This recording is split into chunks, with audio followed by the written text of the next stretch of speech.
j'ai envie de dire badaboum. Badaboum parce que ces 50 dernières années, la société chrétienne en Europe s'est effondrée, s'effondre petit à petit. Et les pratiquants sont de moins en moins nombreux. Donc d'un côté, badaboum, mais de l'autre, alléluia, parce qu'il y a une renaissance de l'Église. Il y a un nouveau commencement, et une Église qui, dans ce monde devenu païen, ressemble à la première communauté chrétienne. Ressemble au début avec Jésus, au début des premiers siècles de l'Église. Alléluia aussi parce que nous faisons partie de cette aventure. Alors on peut faire partie d'un jeu vidéo, c'est qu'il y a beaucoup de gens qui sont addicts en ce moment, même Madame Macron, je crois, a réagi par rapport aux collégiens et aux lycéens qui regardent beaucoup un truc qui s'appelle, je ne connaissais pas, Fortnite, 250 millions de joueurs. Il paraît que dans la première version payante de ce jeu, il fallait sauver le monde, mais il a surtout eu du succès quand au lieu de sauver le monde, la version gratuite, c'était être le seul survivant sur un espace donné. Être le seul survivant. Et nous avons... Jésus ne propose pas de faire partie d'un jeu vidéo, mais de la réalité. Et la réalité, elle est belle. Parce que nous sommes appelés à faire partie de cette aventure passionnante de l'Évangile. L'aventure passionnante qu'ont vécu les premiers chrétiens, elle est de nouveau là. On n'est pas dans une société chrétienne qui avance comme une grande machine, une moissonneuse-batteuse dans les blés de l'Europe, mais on est dans cette fraîcheur des débuts des premiers disciples de Jésus dont nous parle l'Évangile aujourd'hui. Et c'est vrai qu'aujourd'hui, le Covid, le réchauffement climatique, la situation générale, il y a beaucoup de tristesse. En parlant avec des médecins, avec des infirmières, en parlant avec des enseignants, mais partout on se rend compte que les gens vont pas bien. Il y a une désespérance, une solitude, une tristesse, un manque de sens. Et alors nous avons cette espérance, cette joie. C'est exactement les premières lectures, Job. Mais qu'est-ce qu'est ce monde? Ce monde sans Dieu, c'est un monde de souffrance, un monde absurde. Alors c'est pour ça que saint Paul dit, mais malheur à nous si on n'annonce pas la bonne nouvelle, malheur à moi si je n'annonce pas l'Évangile.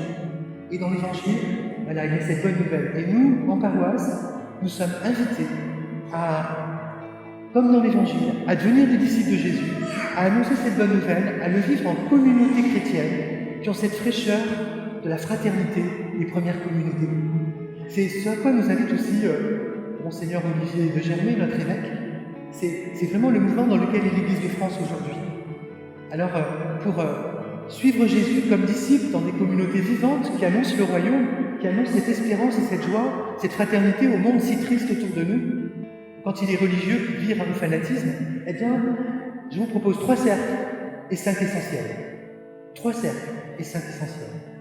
D'abord, 3 cercles. On voit que dans l'Évangile d'aujourd'hui, cette première journée de Jésus à Capharnaüm, il y a en tout cas 2 cercles, et il y en a un 3e autour. Ces 3 cercles, c'est d'abord les disciples qui suivent Jésus. Puis autour d'eux, il y a la foule des gens qui viennent se faire guérir, qui entendent Jésus parler. Voilà, c'est la foule. Et puis plus loin, il y a tous les autres gens que Jésus veut toucher. Alors pour passer de tous les autres gens, des gens qui sont loin, à la foule qui entoure Jésus, c'est quand on est intéressé par le Seigneur, on s'approche. On vient à la messe, on vient demander un baptême, un mariage, on a un besoin, on vient chercher quelque chose, et là on fait partie de la foule. Et dans la foule, c'est Jésus guérit les malades, sa parole touche les cœurs.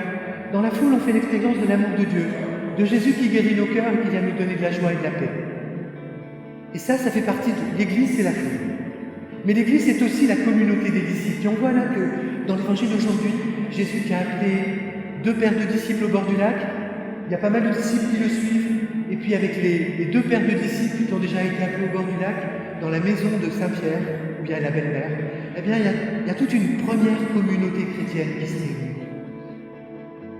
Et ça, c'est les disciples. Et pour passer de la foule aux disciples, eh bien c'est la belle-mère de Pierre. La belle-mère de Pierre, Jésus vient chez elle, elle est malade, ou elle est triste, ou elle n'a pas d'espérance, peu importe. En tout cas, Jésus la relève et elle se met à le servir. Elle devient, de quelqu'un de la foule, un disciple. C'est exactement Jacques et Jean qui étaient au bord du lac, premiers chrétiens. Peut-être ils ont entendu Jésus parler, ils avaient été touchés, puis tout d'un coup Jésus leur dit viens, et ils se mettent. à le suivre. Et on peut se dire aujourd'hui, premier point, il n'y a que 2 points, 3 cercles, dans quel cercle je suis? Si je suis là, je ne suis pas dans le cercle des gens au loin. Mais on est là aussi pour le cercle des gens qui sont loin, qui sont dehors, qui tournent autour, là, dans le marché autour de nous, qui ne savent pas, qui connaissent rien de la bonne nouvelle de l'amour de Dieu. Si nous sommes ici, nous sommes de la foule ou des disciples. Et dans ces cercles, des fois on bouge. Des fois je suis disciple et je reviens dans la foule. Puis des fois je reviens complètement dehors. Vous savez, hein, des fois... Et Jésus nous dit, voilà, le projet ici, on est bienvenu si on est dans la foule, mais c'est aussi de devenir des disciples. C'est-à-dire de se mettre à suivre Jésus. Premier point, je m'approche de Jésus, je suis dans la foule, je me sens aimé de Dieu, et j'ai envie de... Jésus fait quelque chose pour moi. Jésus ressuscité fait quelque chose pour moi. Deuxième point, pour entrer dans les disciples, la communauté des disciples que Jésus est en train de bâtir, eh bien là, qu'est-ce que je fais? Je suis Jésus, je deviens disciple. Parce que Jésus, sa vision, et c'est aussi la vision de l'Église aujourd'hui en France, et en particulier dans notre paroisse, Jésus ne vient pas refaire des pratiquants. Des pratiquants, il y en a de moins en moins. Est-ce qu'il faut refaire des pratiquants? Non. Non. On est là, sinon badaboum. Il y en a peut-être des lieux où il y a encore des pratiquants, des petits lieux dans notre société protégés. Dans certains, même espaces de Lyon, il y a sûrement encore des lieux protégés. Mais Jésus veut faire des disciples dans des communautés vivantes qui donnent envie de venir. Voilà, il y a toujours je termine mon premier point, dans l'Évangile, toujours, et on verra ça dans les Actes des Apôtres, les premiers chrétiens, il y a une communauté, mais qui est pour la mission. On n'est pas qu'en mission, on n'est pas que pour témoigner, mais on est en communauté, pas pour rester dans une bouteille. Il y a cette notion. Des communautés vivantes pour que d'autres puissent trouver, dans leur désespérance, dans leur tristesse, dans leur isolement, la joie de l'Évangile. Et c'est ce que nous voulons vivre ici, dans notre diversité. Nous avons la chance de vivre la fraternité ici, dans une diversité sociale, d'origine aussi de pays différents. On est d'âges différents. On a une grâce particulière dans notre paroisse ici. Alors, comment être disciple? J'espère que vous avez envie d'être disciple. Je vous invite à passer de la foule au disciple, parce qu'on revient toujours dans la foule. On revient toujours à un bon petit pratiquant, ou peu pratiquant, ou un consommateur. On a besoin des fois d'être comme ça. Des fois, on a besoin que Jésus nous fasse du bien. On n'a pas besoin on a besoin d'être guéri, on a besoin d'écouter sa parole, on a besoin de souffler. Mais au bout d'un moment, Jésus nous dit, viens, sois disciple. Alors, comment être disciple? Comment pratiquement être disciple? Une fois qu'on a rencontré l'amour de Dieu et que Jésus est pour nous quelqu'un de vivant, de ressuscité, eh bien, c'est le deuxième point. Il nous faut vivre les 5 essentiels. 5 caractéristiques du chrétien. Alors, on les trouve dans l'évangile d'aujourd'hui. Il nous est dit, Jésus et ses disciples, ensemble, avec Jacques et Jean, Simon et André, vont dans la maison de Simon. Et donc, on voit qu'il y a toute une communauté qui se réunit dans la maison, qui vont de la synagogue, le lieu juif, à la maison, qui est les premières communautés chrétiennes. On n'appelait pas les premières églises. On ne disait pas à l'église, on disait, je vais à la maison, je vais à l'oikos, à la maison des chrétiens qui se réunissaient dans un lieu. Et là, il y a une vie fraternelle, de disciples. Donc, ce sont d'abord des disciples, c'est-à-dire c'est des élèves, qui sont en formation pour ressembler plus à Jésus, pour apprendre à aimer. Donc c'est le premier point, les 5 essentiels, c'est la formation, devenir disciple. Le deuxième point, c'est la fraternité. C'est-à-dire que Jésus nous met ensemble pour être frères, pas pour être isolés, et c'est un grand témoignage aujourd'hui dans un monde qui isole de plus en plus. Et ensuite, quand on est frère, il y a le service. La belle-mère de Pierre, qui était dans la foule, qui s'est laissée guérir par Jésus, elle se met au service pour entrer dans la communauté. Et c'est comme si Jésus fait une communauté de service réciproque. Vous savez, chacun rend service. Il y en a un qui chante, il y en a un qui fait PowerPoint, un autre qui fait la quête, un autre qui sait bien accueillir au fond de l'église, un autre qui, dans son groupe de partage à l'extérieur de la messe, va réconforter les autres. On a chacun une manière de servir dans la communauté.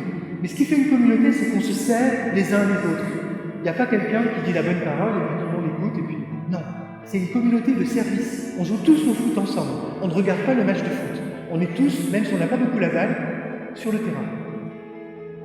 Alors ça, c'est le troisième point. Quatrième point, il nous est dit que Jésus se lève bien avant nous pour aller prier. Il s'isole.